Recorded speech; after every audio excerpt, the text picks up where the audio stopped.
So now let's expand on each one of these components within our cyclic scientific method, starting first with observation. So let's say you're walking through a garden and you see, or observe, I should say, that some plants in the garden are growing large and tall, while some seem to be growing less. You know the gardener that works at this specific garden only sometimes uses a specific biofertilizer on the plants within this garden, which then sparks a research question you hope to answer. Does biofertilizer increase plant growth? So next, you set out to conduct research on biofertilizer, making sure that when we develop hypotheses in our next step, that they make sense. And so you do a lot of research, you read a lot of literature that's been peer-reviewed, and you come to find that a lot of people do believe, with some evidence, that biofertilizer does probably increase plant growth. So you develop a hypothesis. Now, it's important to note that whenever we are developing hypotheses, there should always be at least two, what we call a null hypothesis and an alternative hypothesis. Beginning with looking at an alternative hypothesis, because that's probably what comes to mind when most people think of the word hypothesis, an alternative hypothesis is what we think will likely happen. It is our research prediction about an effect or relationship, and it should always be written in present tense. So, for example, after doing our research, we saw that a lot of people seem to believe that through their research that biofertilizer increases plant growth. So, our alternative hypothesis could be something along the lines of application of the biofertilizer increases plant growth, right? Now, something that might be relatively new to you is this development of our null hypothesis. A null hypothesis is actually, let's break down that word by word. The word null is derived from the Latin word that means none, no difference, no change, no effect, or no relationship, okay? And just like an alternative hypothesis, this should also always be written in the present tense. So an example of what our null hypothesis could be for this experiment could be that the application of the biofertilizer does not increase plant growth, right? There will not be a change or a difference among plants that have received the biofertilizer versus those that have not received it. Now, it's important to notice the difference between these two kinds of hypotheses. They are not opposites of one another, even though in the specific example it might seem so. It's actually important to keep in mind that your alternative hypothesis should always be your quote-unquote research prediction that's written in the present tense. And it should have to do with seeing a relationship or an effect. Whereas your null hypothesis, emphasis on null, always implies either none, no difference, no change, no effect, or no relationship. And a good set of hypotheses also require a good set of predictions, so we know what to look for in our experimental results. And so, predictions.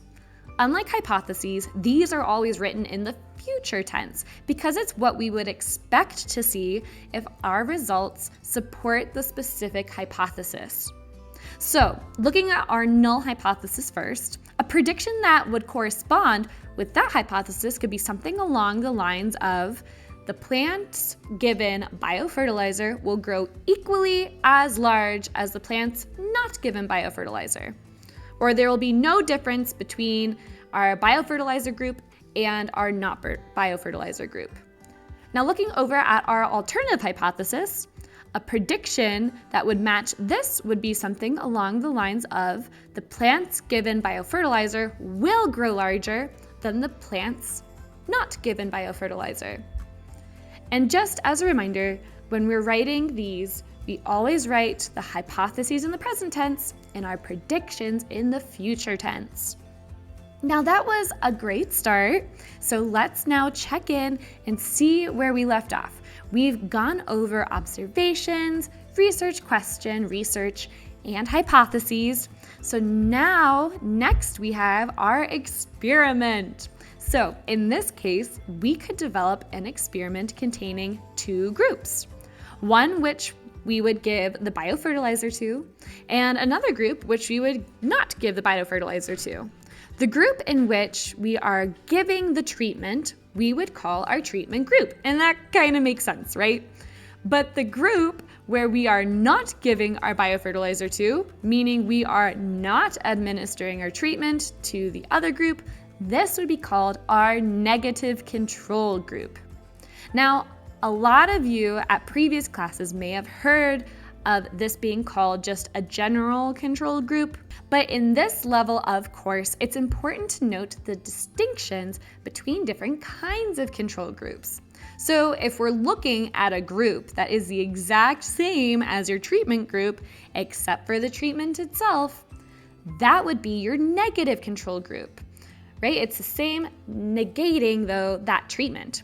So in this instance, all the plants would be the exact same kind of plant. All the pots that we are using would be the same for all the plants. They are all starting at the exact same level of growth before we either add the treatment or don't add the treatment, and they're all watered the same time. Everything between our two groups, our treatment and our negative control group, is the exact same, but our negative control group simply does not have our treatment of biofertilizer. And it's also important to address the power in numbers when developing an experiment. If, instead of having 9 plants in each of our groups, as you see on the screen, what if we only had 1 plant in each group? And we gave one plant biofertilizer and the other plant no biofertilizer. If you were to get results from that experiment with only 1 plant in each group, do you think you would trust your results as much as you would trust an experiment that was conducted with thousands of plants? What if we had an experiment with thousands of plants in each group and our results for each plant that got fertilizer showed one thing?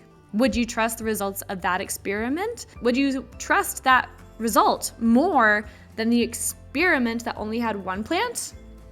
Probably, right? We would probably trust results from a study with thousands of plants more than just a sample size of 1, because it's a lot less likely that we saw the results due to random chance. So that's why it's important to keep things as similar as possible between groups, as well as have a high number, or as we like to call it, a high sample size, as you can. So now that we have developed our experiment, we are going to now pretend like we've carried out our experiments for several weeks. We gave our treatment group the biofertilizer and our negative control group no fertilizer. Now let's say we came back in several weeks and analyzed our results. So after several weeks, we see our treatment group has decent growth. Not all of them grew more than the negative control, but a lot of them did. And so from this, we could run different mathematical or statistical tests to see just how significant our results are. But just by looking at the data on the screen, you can see a clear trend, at least, that it looks like our biofertilizer may have increased the growth of our plants compared to our negative controlled group. And so this allows us to develop conclusions based on our biofertilizer, and then these conclusions feed in or become our next round of observations that we can use in the future. So we can build on our experiment based on our conclusions, and others can observe our experiment and build on them too. Or if we want, we can use our conclusions and observations to develop a new but related research question, such as what kind of fertilizer increases growth the most?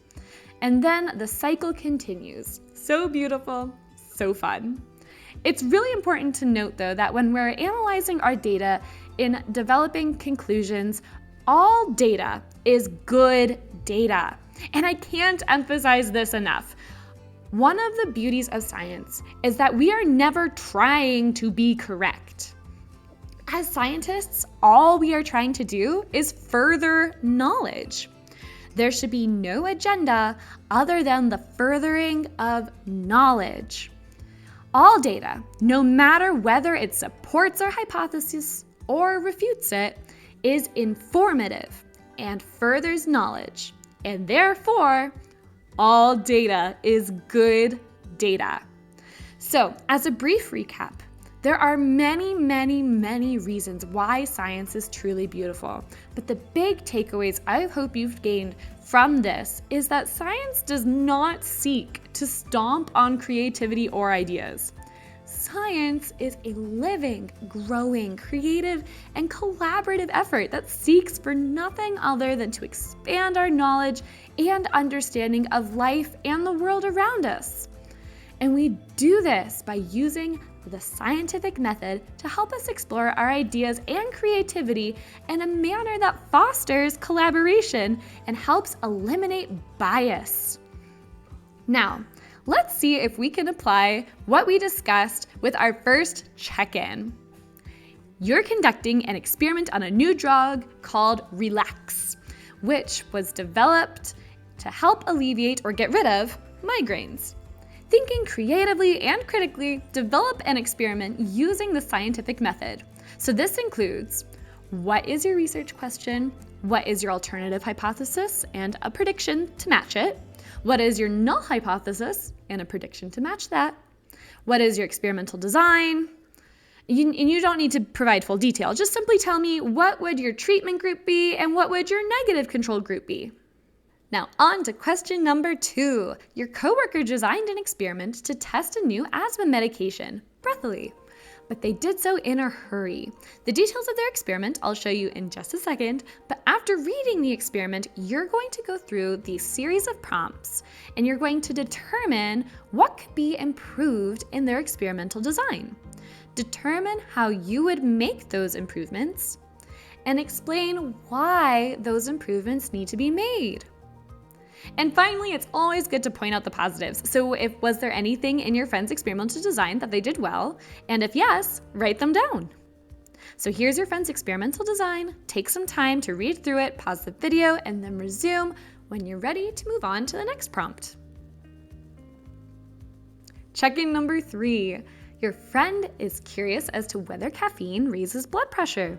So they designed an experiment to test this. The details about the experiment, again, I'll show you in just a sec, but after reading through their experimental design, answer the same series of prompts to determine if you would change anything, as well as noting what positives there are pertaining to their design. So here's your friend's experimental design. Feel free to pause the video before moving on. Check-in number 4. Your friend revises their previous experiment to determine whether caffeine raises blood pressure. The details of their experiment, I'll show you in just a moment, but after reading through their new experimental design, complete the following tasks in determining what could be improved, how you'd make those improvements and why, and finally posting or pointing out the positives. Here's your friend's experimental design revised. Now that we've touched on some practical examples, moving on, we're going to do a deep dive on what makes a good experiment. During these next couple of days to weeks, you are going to work on designing your own experiment before coming into your first laboratory experience. So it's super important to listen very carefully to all of this upcoming material very, very closely so we can ensure that you are set up for success. And with that, best of luck.